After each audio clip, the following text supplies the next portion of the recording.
closer. Have you read the Bible lately? Have I? Girl, let me tell you. Child, it's so juicy. But I ain't a gossip. But for you, I'm gonna spill a little. Of course, you didn't hear this from me. But make sure you spread the news. Because we are about to spill the tea. I'm royalty. I'm royalty. Girl, I know. Did you hear? Yeah. Miss Sarah. I know. She's like 90 years old. I mean, I'll give it to her. You know, hey, you had a kid at 90. I never thought her and Mr. Abe were gonna have a kid. Well, okay. Run that back. She got a kid, but he got 2 kids. Wait. You ain't hear from me. But she had 1 kid. That's for sure, because I seen her with 1 baby. But he got 2. Oh, the tea's good. All right. Girl, what happened? Okay, so word on the street is he had no kids at one time. Right. He was super old and he was just going to give like his inheritance to what's his butler's name? Eli? Something like that. Eliza, right? Yeah. So he's like, no, like he can have all my stuff. That's fine. All right. But he says, story goes that God told him that he is supposed to have a son. So they tried to have a son, but Miss Sarah couldn't have any kids. So that's why we ain't never seen any of their kids. She's about 86 years old. And they're old, like, we wasn't looking for a baby. Like, we just know y'all are like the old couple. But I want to know how he got 2 kids now. Okay. That's my question. So this is where it's about to get messy. This is the part that people don't believe because it's too much that, like, I don't even know if I believe it. Okay. So apparently she couldn't have kids. And this was God's promise. Like, you are supposed to have a son. But she was barren. And she literally said, the Lord is preventing me from having a son. So, this woman fixed her lips and said, go sleep with Hagar. You know who Hagar is? She gave... Hold up. She gave him a hall pass to go sleep with the maid or the servant, whatever. She gave this man a hall pass to go smash the maid. And the maid... Now, okay, Girl, so... I ain't judging, but... Have you seen his maid, though? No. She's Egyptian. Egyptian? She let him... Sarah told Abraham to go smash. And he did. This man did. And... So she got pregnant. So who got pregnant first? Hagar got pregnant first. It was Sarah's idea. But when Hagar got pregnant, this is the part that gets me, is that when Hagar got pregnant, she started acting some kind of way. Oh, of course, but it was her idea. Right, but imagine, like, okay, how would you feel if your maid started flipping the script a little bit, acting like she's a little bit above you just because she's pregnant with your man? Now, I get it. Like, yeah, it was Sarah's idea. Now, Sarah and her ideas, like, but she's old. Like, maybe old ladies really just, like, lose their mind. What is this son's name? Like, the first kid.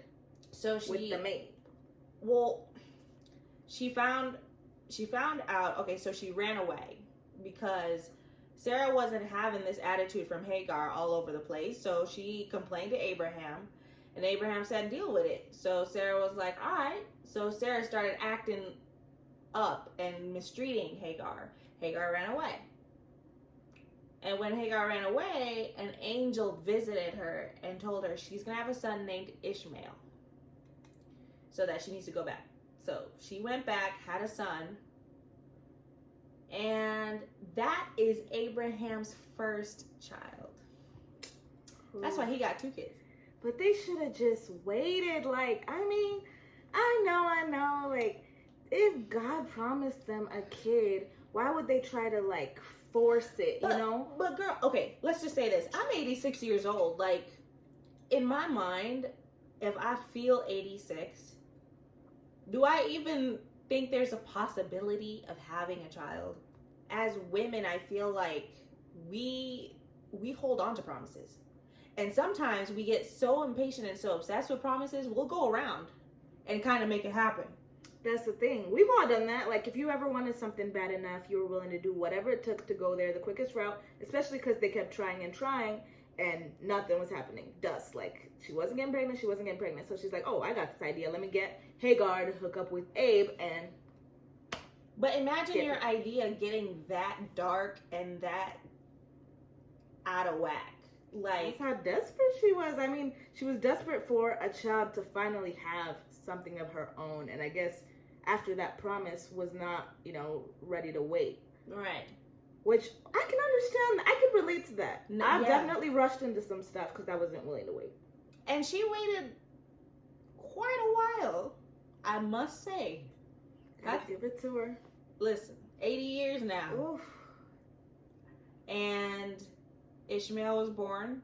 Mm-hmm. And sometime down the road, maybe 15 years or so later, these 3 men visited Abraham.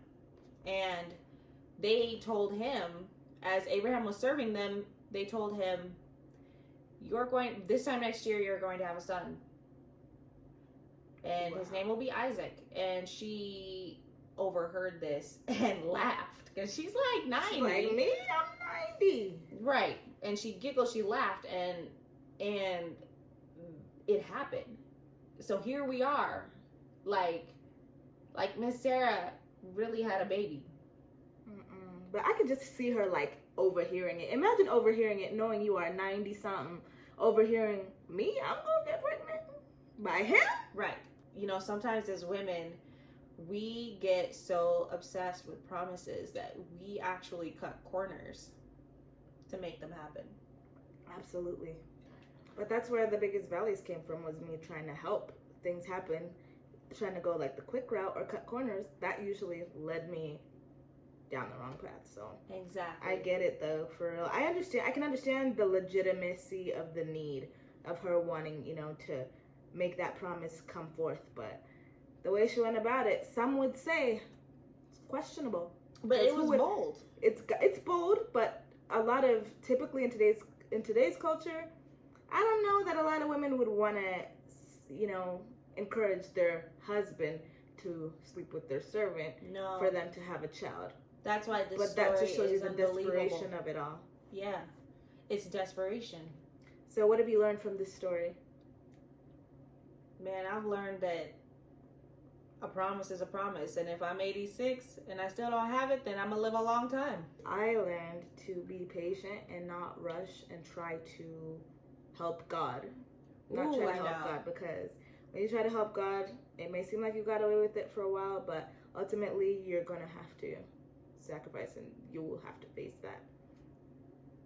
Absolutely. No need to help God. That's it. Well, that's the tea, honey. That's good tea.